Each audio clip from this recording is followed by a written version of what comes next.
Hi guys. Welcome to my channel. Before we get started, make sure to hit that like button and subscribe to my channel. The rapper Yo Gotti. So make sure to watch the full video. Net worth of Yo Gotti. Yo Gotti is an American rapper and producer with a $16 million fortune.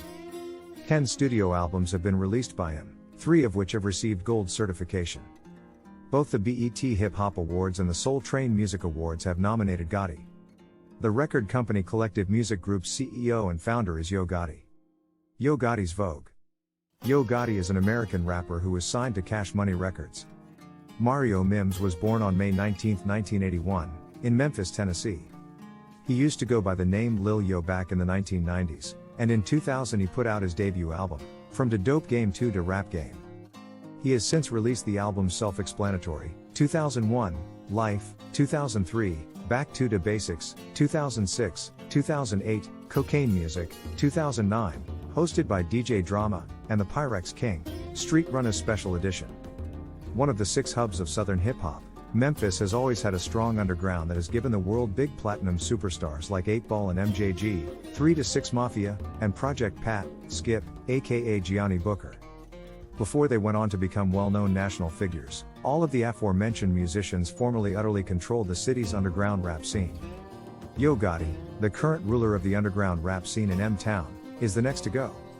The rapper from Memphis, who goes by the name John Gotti, has historically ruled the southern underground scene with an iron hand. Yo Gotti is one of the South's most admired young rappers, well known and esteemed for his talent and grace on the mic. Yo Gotti, real name Mario Mims, was raised in North Memphis' infamous Ridge Crest Apartments in the Fraser District. His early years were typical of those of a deep South poor ghetto kid. The Tennessee rap legend quickly turned to the only thing he knew could get him paid, hustling, after growing up in a family of hustlers and being exposed to hardships 24 hours a day. Things like hustling will come your way if you're from the hood, according to Yo Gotti. In some manner, everyone in my family hustled. Ironically, Yo Gotti's journey to rapping was eventually paved by hustle. Yo Gotti released his own underground tape called Youngster on the Come Up and hustled it out of the trunk while also selling it on consignment at neighborhood mom and pop record stores. He took inspiration from Memphis rap legends such as 8 Ball and MJG, Al Capone, Gangsta Black, 666 Mafia, and Kingpin Skinny Pimp, all of whom he lists as influences. The street sales of the tape were phenomenal, making Yo Gotti the hottest rapper in Memphis. Yo Gotti's follow-up album, From the Dope Game to the Rap Game, was so well received that a minor distribution deal was granted to him by a small local company called Selecto Hits. As a result, the Memphis rapper more than doubled his fan base without using any advertising or promotions. He quickly rose to become one of the top rappers in the area. Along with Kingpin Skinny Pimp and Al Capone, 2 of his favorites, on the cover of Murderdog magazine, his album From the Dope Game to the Rap Game also made the magazine's selection of the best independent records of 2000.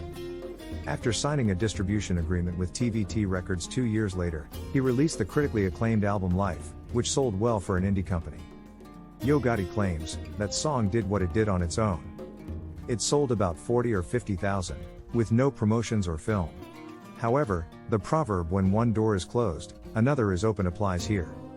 The Block Burners' producer deal with Cash Money / Universal Records came about as a result of Gotti's growing notoriety as the King of Memphis. Yo Gotti, the real King of Memphis, makes a comeback with his TVT sophomore album Back to Da Basics, which features the same tough street flavor that his devoted fans have come to know and love. However, this time around, the artist has improved a little bit. Yo Gotti might change his sound to appeal to a wider audience given that his previous album didn't achieve the kind of major hit he had hoped for. Right? Wrong. Gotti claims that he values his street cred more than his gold or platinum status with his underground fans.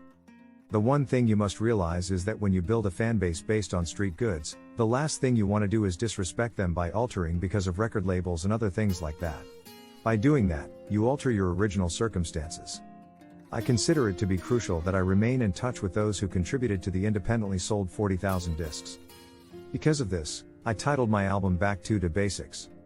Back to Da Basics, a gritty, insider's look at the real streets of Memphis as seen through Yo Gotti's eyes, was produced by DJ Toomp, Manny Fresh, Carlos Brody, and newcomer Street Tunes.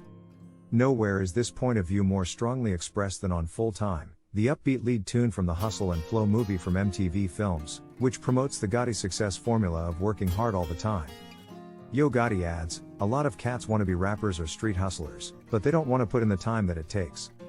They don't want to put in the effort necessary to earn the money, automobiles, or females that they desire. However, you have to work hard to succeed in anything." He gets contemplative on the song Mama We Gon' Be Alright, thinking back on all the hardships he and his family have faced over the years and encouraging her with words of optimism. On Back to Basics, Mama We Gon' Be Alright and the compelling ballad My Story stand out as two of the most intriguing tunes. Back to Basics is one of the year's best albums thanks to these three songs as well as club hits like Shorty with Baby. Real estate. There are rumors that Gotti works in the real estate industry.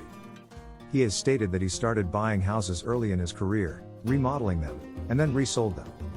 Yo Gotti spent $7.6 million buying a somewhat absurd mansion in Westlake Village, California, in June 2021.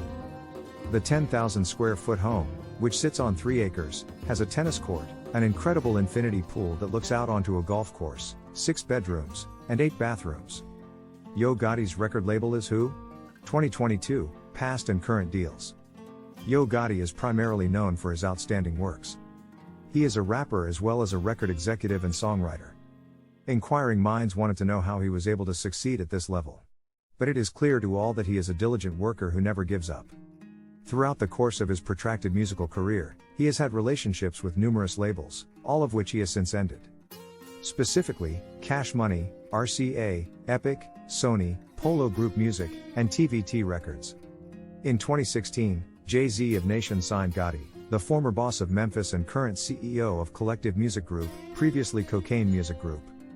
The news was released shortly after Gotti released 2 singles, Weatherman with Kodak Black and Castro with 2 Chainz, Quavo, and Kanye West. Both songs were included in Cocaine Music 9, which he released in December 2016.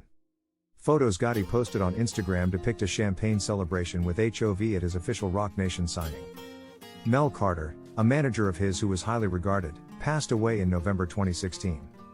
It is not yet known if Gotti's deal applies to just him or to all of the Memphis-based CMG artists, such as Moneybagg Yo, Snooty Wild, and Black Youngsta. Is Collective Music Group owned by Yo Gotti? Yo Gotti founded Collective Music Group, also known as Cocaine Music Group and CMG Enterprises II Incorporated according to Hitch. He currently holds the position of CEO of the label, with his cousin holding the position of president. A contract has been signed with Wave Chappelle, Snooty Wild, 42 Doug, Moneybagg Yo, Black Youngsta, and Zed Zill. Is Yo Gotti the owner of his masters? Officially, he owns all of Yo Gotti's masters.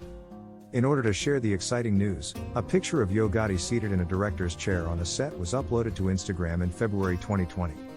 "I'm dropping my album, ending my contract, and taking ownership of my masters. In the first month of 2020, I'm going to be a different man." He wrote on Instagram, tagging Roc Nation and CMG, one of the businesses he owns, as the final 2 record labels with which he will do business. How do you feel about our video? Comment below with your response and let me know. Please click the like button if you liked the video.